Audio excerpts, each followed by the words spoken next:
Silas Crane woke to the distinct and deeply unsettling sensation that his bunk had shrunk during the night. The royal maintenance quarters were never spacious, but this was different, warmer, heavier. He lay still, eyes closed, performing the slow mental inventory of a man hoping reality would correct itself if given time. Breath, gravity, station hum vibrating faintly through the bulkhead, and then a soft weight pressed against his chest, followed by another at his side, both breathing in the uneven rhythm of children deep in sleep. Silas opened one eye. Two small figures were curled against him, limbs tangled in his blanket as if they had always belonged there. Pale skin, faintly luminous in the low station light. Fine blonde hair spread across his pillow. Long ears, tapered and delicate, twitched once before settling again. Alien children, very real, very asleep. His first thought was that this was some kind of stress hallucination brought on by 12-hour shifts and nutrient-paced dinners. His second thought was that hallucinations usually didn't drool on your uniform. The station alarms chose that moment to begin their distant, dignified wailing, the sound carefully engineered to inspire urgency without panic. Silas sighed. Of course they did. Somewhere beyond his door, the royal station was sealing itself like a vault. Guards flooding corridors, advisors whispering disasters into crystal communicators. He had heard the word lockdown enough times to know what it meant for everyone else. It meant he was already late for work. It did not, until this moment, usually mean he was harboring missing royalty in his bed. One of the girls shifted, pressing her forehead against his collarbone. Her small fingers tightened in the fabric of his shirt with surprising strength. The other mumbled something unintelligible and scooted closer, clearly offended by the concept of personal space. Silas froze again, arms hovering awkwardly as if unsure whether gravity would accuse him of something inappropriate if he moved wrong. "Okay," he whispered to the ceiling. "Statistically speaking, this is new." He had seen the twins before, always from a distance. Lysa and Mara, the Queen's daughters. The entire station knew their faces from ceremonial broadcasts and security bulletins. Smaller than their holograms suggested. Less regal, more human aside from the ears, and currently using him as a mattress. Footsteps thundered past his door. Voices barked clipped commands in the sharp consonants of palace security. Silas calculated his options with the speed of a man who repaired reactors for a living. Option 1, scream. Option 2, pretend to be dead. Option 3, accept that his life had quietly derailed sometime after he fell asleep. The door panel chimed. Both girls stirred instantly, eyes flying open, pupils wide and luminous. They didn't cry. They didn't scream. They simply latched onto him like frightened satellites, bearing their faces against his chest as if he were the safest object in the universe. Silas made a small, helpless sound as the door slid open and armored guards filled the frame. For a long moment, no one spoke. Silas raised one hand in a tentative wave. "Morning," he said, because panic had clearly clocked out for the day. No one rushed forward. That, more than the weapons pointed very carefully away from the bed, told Silas just how badly things had gone off script. The guards filled the doorway like a wall of polished alloy and controlled breathing.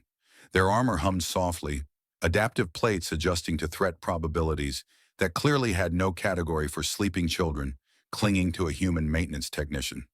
One of them slowly raised a hand, palm outward, as if Silas were a wild animal that might spook if startled. Silas considered pointing out that he was the one currently trapped under two alien princesses, but decided it might be wiser to let someone else narrate the situation. Behind the guards, advisors crowded in, robes whispering, eyes sharp with calculation. A hovering drone drifted closer, its lens dilating, then immediately dimming when one of the girls whimpered and tightened her grip. The drone retreated, chastened, like an embarrassed insect. "Sir," one guard said carefully, "do not move." "I hadn't planned on it," Silas replied. "They've unionized." The joke landed poorly, but it kept his voice steady. The twins peeked out just long enough to confirm that the room was now full of strangers, then buried themselves against him again. Silas felt their long ears press against his neck, warm and trembling. He adjusted the blanket around them on instinct, a small, ordinary motion that seemed to unsettle the room more than any weapon. The guards exchanged glances. Somewhere down the corridor, hurried footsteps approached, slower but heavier, accompanied by a sudden hush that spread like a ripple through the station. Advisors straightened, guards snapped to attention. Even the alarms seemed to lower their volume out of respect. Queen Zephyra stepped into the doorway. She was taller than Silas remembered from broadcasts, her presence bending the room around her without effort. Her long ears were adorned with delicate golden chains that swayed as she stopped short, eyes fixing on the scene before her. For a heartbeat, she said nothing. The twins felt her before they saw her, their bodies going rigid. "Mother?" one of them whispered, the word barely audible. Zephyra took a single step forward, then stopped when both girls whimpered and clutched Silas tighter. Her expression did not fracture, but something in her eyes did. An almost imperceptible crack in a surface honed by decades of rule. Silas swallowed. "Your Majesty," he said, because apparently today he was greeting monarchs from bed. "I can explain, or I can panic. I'm flexible." A ripple of dismay moved through the advisors. Zephyra raised one hand, silencing them without looking. She studied Silas now, not as a ruler assessing a threat, but as a mother trying to understand a mystery. The human smelled of lubricant and ozone, his quarters cluttered with tools and half-repaired panels. He did not look powerful. He looked tired. And yet her daughters would not let him go. "How long have they been here?" she asked. Silas hesitated. "Since before I woke up. I assume they arrived quietly. I'm a heavy sleeper." That inexplicably earned him a sharp look from one of the guards, as if sleeping were a dereliction of duty. Zephyra stepped closer, lowering herself slowly to one knee. "Lysa, Mara, come to me." They did not move. Silas felt their hearts racing through their small bodies. He raised his hands slightly, palms open. "I haven't told them to do anything," he said. "I don't think I could, even if I tried. They're very determined." The queen's gaze softened despite herself. She reached out, stopping just short of touching them. "You are safe," she said gently. The twins exchanged a glance, then shook their heads in perfect unison. "No guards," one murmured. "No shouting," the other added. Silas winced. Somewhere in the palace, an advisor probably just fainted. Zephyra straightened slowly. "Clear the room," she ordered. "Leave us." The advisors protested. The guards hesitated. Then the queen's eyes hardened, and the room emptied as quickly as it had filled. When the door slid shut, the station felt suddenly very small. Zephyra looked at Silas again. "You will come to the council chamber," she said. "All of you." Silas nodded. "That makes sense. Should I stand? Or is this a carry situation?" One of the twins yawned, unbothered by royal protocol, and promptly fell back asleep on his chest. The council chamber had been designed to intimidate. Silas had fixed its climate regulators twice and hated it for the same reason everyone else probably did. The room always felt like it was judging you. Vast curved walls rose in layered arcs of luminous alloy, embedded with shifting star maps that displayed the current position of the royal station relative to a dozen allied systems. The ceiling was a transparent dome, beyond which the slow drift of space pressed close, dark and endless. Silas entered it carrying both princesses. Not in his arms, he had tried that. They had objected loudly and with impressive coordination. Instead, one sat perched against his left side, arms locked around his torso, while the other clung to his right shoulder like a determined, sleepy barnacle. Guards followed at a respectful distance, clearly uncertain whether their weapons would offend the children or the human more. The council had assembled in full. Advisors in layered ceremonial robes stood in rigid semicircles. Security chiefs watched with the intensity of people whose careers were actively trying to resign. Medical officers hovered near portable scanners, pretending not to stare. When Silas crossed the threshold, every conversation died at once. He stopped in the center of the chamber. "This is cozy," he said, glancing around. "Very welcoming atmosphere. Really brings out my pores." No one laughed. That was fine. He hadn't expected them to. Humor, like oxygen, was apparently in short supply here. Queen Zephyra took her place at the elevated seat, though she did not sit. She remained standing, hands clasped behind her back, long ears angled slightly forward in a posture Silas recognized as alert restraint. Her gaze flicked between her daughters and the human they refused to release. "Begin the scans," she said. A medical drone floated closer, emitting a soft, harmonic hum designed to soothe young minds. The effect was immediate and disastrous. Both girls stiffened, eyes snapping open, grips tightening to the point where Silas wheezed. "Okay," he said quickly. "No humming robots. Noted. Very firmly noted." The drone retreated again, dimming its lights like a chastened pet. Silas felt absurdly aware of the silence, of the weight of royal attention pressing in on him from every angle. He had faced plasma leaks and unstable gravity wells with less collective scrutiny. The twins, however, seemed entirely unbothered by the politics of the moment. One of them poked at the insignia on his sleeve. "Why is this crooked?" she asked. Silas glanced down. "Because I sewed it on myself." She considered that. "You did it wrong." "Yes," he agreed. "That's a professional assessment." A few advisors blinked, clearly unsure how to process casual conversation in the middle of a constitutional emergency. Queen Zafira raised one hand. "Silas Crane," she said, "you will tell us everything." Silas nodded. "I fell asleep. I woke up. They were there. That's the complete list of events. I didn't lure them, summon them, or knowingly harbor royalty. I don't even know how they got past half the service locks, unless someone forgot to update the access keys, which I've been asking about for months." The security chief stiffened. Zephyr did not look away from Silas. "My daughters have not spoken more than a few words since the attempt on my life." Silas shifted slightly, adjusting his stance so neither girl slipped. "They talked to me," he said, "mostly about machines and biscuits. Your station biscuits are not great." One of the girls nodded solemnly. "They taste sad." That earned him a sharp inhale from at least 3 advisors. Saphira closed her eyes for a brief moment. When she opened them again, something in her expression had changed. Not softened exactly, but widened. "Why you?" she asked quietly. Silas hesitated, not because he was afraid of the answer, but because it felt too simple to offer in a room like this. "My room is quiet," he said. "The lights are dim. Nothing explodes near it, and I don't shout." The twins tightened their hold in silent agreement. For the first time since he'd entered, the chamber felt unsteady, not physically, but emotionally, like a structure realizing one of its assumptions had been flawed. The queen studied him, really studied him, and Silas had the strange, humbling sense of being seen not as a problem to solve, but as a variable no one had accounted for. Outside the dome, the stars drifted on, indifferent. Inside, the most powerful figures on the station were forced to confront an inconvenient truth. Safety, it seemed, had chosen a maintenance technician. By the time Silas realized he had been reassigned, no one had technically said the word. He noticed it first when his communicator chirped and displayed a route map that did not lead back to his quarters or the lower maintenance decks.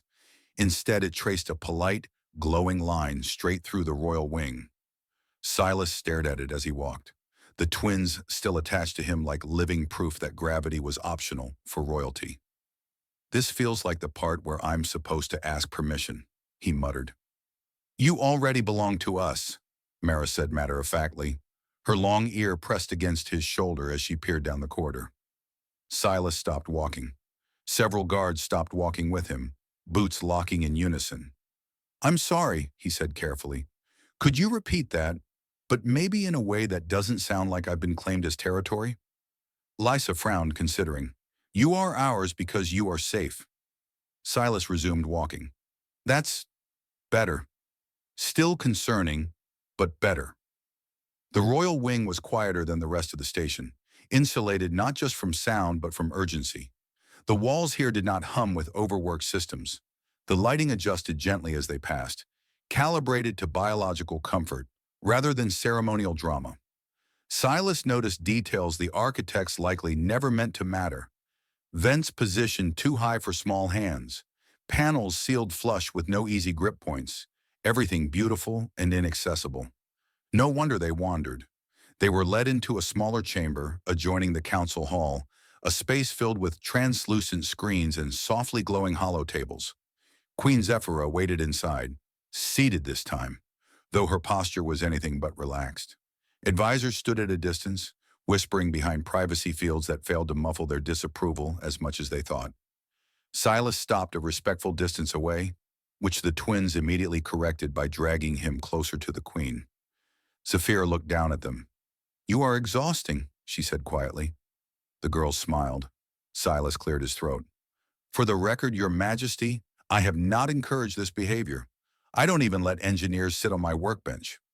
Zephyra's lips twitched despite herself. "You have been escorted, scanned, and observed for several hours," she said. "You have made no attempt to gain favor, demand reward, or explain your actions beyond necessity." "That's because I don't understand what's happening," Silas said. "I find honesty saves time." The queen studied him again, the silence stretching long enough for political theories to ferment. "You will remain on this level," she said at last. Silas blinked. "Permanently?" "Provisionally," she corrected. "As a technical liaison, you will assist with maintenance and remain available." "For what?" he asked. Lysa answered before her mother could. "For sleeping." Silas rubbed his face. "I knew I should have negotiated that biscuit clause." A murmur rippled through the advisors. One stepped forward, voice tight. "Your Majesty, this arrangement—" Zephyra lifted one finger.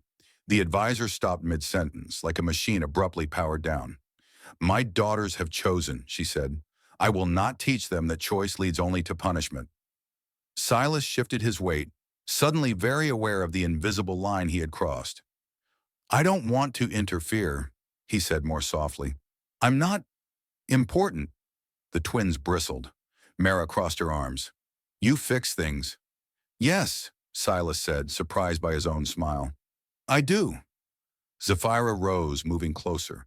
For the first time she looked at him not as a ruler or a mother, but as someone evaluating structure under stress. "Then you will help fix this," she said. "Not as a symbol, as yourself." Outside the chamber, the station continued its orbit, systems adjusting, routines recalibrating. Somewhere deep in its framework, a small, unintended change propagated outward, and Silas Crane, maintenance technician, realized he had just become a constant in the most carefully controlled place in the galaxy. The station changed its behavior before anyone admitted it had changed at all.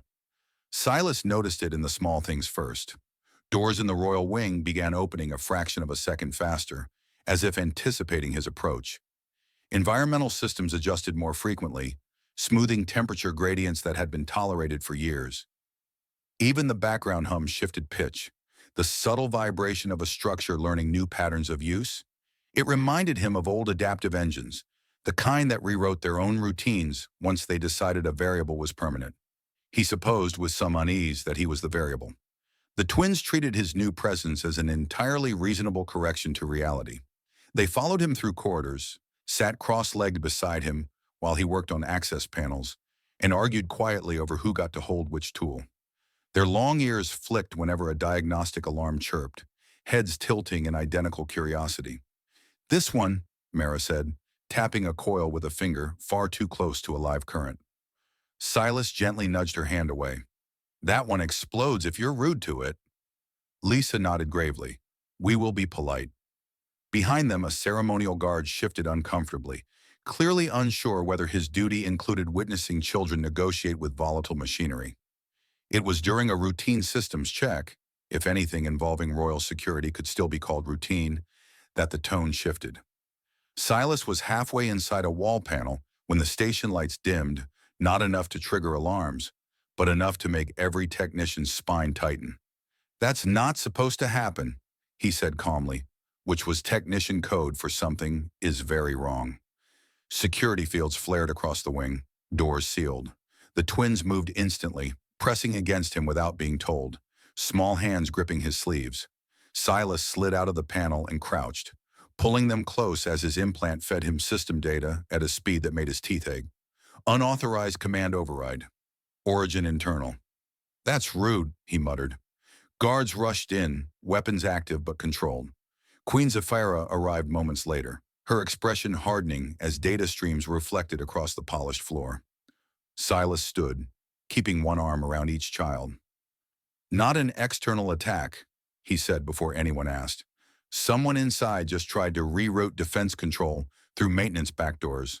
Sloppy work, honestly. Left half the signatures intact. Zephyr's eyes narrowed. Can you trace it? Silas hesitated. Yes, but I should warn you, I'm about to offend someone important. Please do, she said. The station responded to his commands like an old colleague, opening restricted channels, revealing hidden processes nested behind ceremonial redundancies. Faces appeared on the holo displays, advisors, officials, one senior security architect, whose expressions shifted from confidence to panic in under a second. Silas leaned back slightly. In your defense, he said conversationally, most people forget the service corridors exist. I live there. The twins watched in silence as guards moved to detain the conspirators. When it was over, when the tension finally bled out of the room, Mara tugged at Silas's sleeve. They wanted to make Mother go away, she said quietly. Yes, Silas replied. They did. Lisa looked up at Zephyra. You are still here. The queen knelt, pulling them into her arms at last. They allowed it this time, though their hands still reached for Silas, fingers hooking into his clothing as if to anchor the moment. Zephyra looked up at him over their heads. You could have stayed silent. Silas shrugged. I fix what's broken. A faint, incredulous smile touched her lips. Later, much later, when the station had settled and the twins finally slept, this time in a room designed for them, though Silas sat nearby repairing a light panel because it flickered, and that simply wouldn't do, he realized something had resolved. Not the danger, not the politics, but the question. They hadn't come to him because he was special. They had come because he stayed. And sometimes in a universe of vast power and careful distance, that was enough to change the shape of things. The station settled into a new rhythm, the way old machinery always did, reluctantly at first, then all at once, as if admitting the change had been inevitable. Silas noticed it during the quiet shift cycles, when the corridors dimmed and the stars beyond the viewport seemed closer, less like distant witnesses and more like patient listeners. He no longer slept in the maintenance quarters. That fact still amused him. His new room sat between the royal wing and the service spine, a compromised space that pleased no architect and therefore worked perfectly. Tools lined one wall. A small viewport overlooked the station's outer ring. The bunk was wider now, reinforced because structural engineers had eventually conceded that two princesses using a human as a pillow counted as a recurring load issue. Silas lay awake one night, staring at the ceiling, listening to the gentle breathing on either side of him. Lisa had her head tucked under his arm. Mara had claimed his shoulder and one ear, which twitched whenever he shifted. He had learned not to move much. This is not how my career counselor described advancement, he murmured. Mara cracked one eye open. You fix bigger things now? That's true, he admitted. Mostly feelings. They're very fragile components.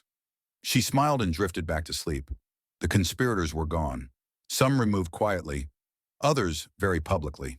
The palace no longer pretended danger came only from beyond the hull. Security protocols were rewritten, this time with service corridors included, and Silas had been asked, politely, repeatedly, to review them. He did, pointing out flaws with the gentle cruelty of a man who knew systems better than people. Queen Zephyra stood beside him during the final inspection, hands clasped behind her back, watching the station's internal schematics rotate in the air. You could have left, she said. Silas didn't look away from the display. I considered it, briefly. Then someone asked me to fix a door that didn't close right, and I lost momentum. Her lips curved. My daughters sleep through the night now. He nodded. So do I. Mostly. The twins burst into the room moments later, full of energy and questions, arguing over whether a gravitic stabilizer could be used to make toys float forever. Silas listened, offered cautious answers, redirected enthusiasm away from catastrophic misuse. Zephyra watched them, really watched them, and for the first time she did not look like a ruler balancing a galaxy. She looked like a mother standing in a room that finally felt lived in. The formal announcement came later, stripped of excess ceremony. Silas Crane was appointed permanent technical steward of the royal station, with advisory authority over internal systems and unrestricted access to service networks. It sounded impressive until Silas read the fine print and realized it mostly meant people would stop telling him where he wasn't allowed to go. When the council applauded, he scratched his neck and muttered, "I preferred it when I was invisible." Zephyr leaned closer. "You were never invisible," she said. "We simply did not know how to see you." That night, after the station lights dimmed and the stars slid into their familiar patterns, Silas sat on the edge of the bunk while the twins slept. Their long ears relaxed, their breathing slow and even. He thought about who he had been before. Someone who fixed things and avoided attention, who believed safety was built from metal and code. He understood now that safety could also be quiet voices, steady presence, a door that stayed open and a light that didn't flicker. He hadn't become braver or stronger. He had simply stayed when it would have been easier to step back. Outside the viewport, the station continued its endless orbit, a small, stubborn point of order in a vast and indifferent universe. Inside, Silas Crane adjusted the blanket, checked the lights, and smiled to himself. Some things once repaired didn't need improvement. They just needed to be maintained.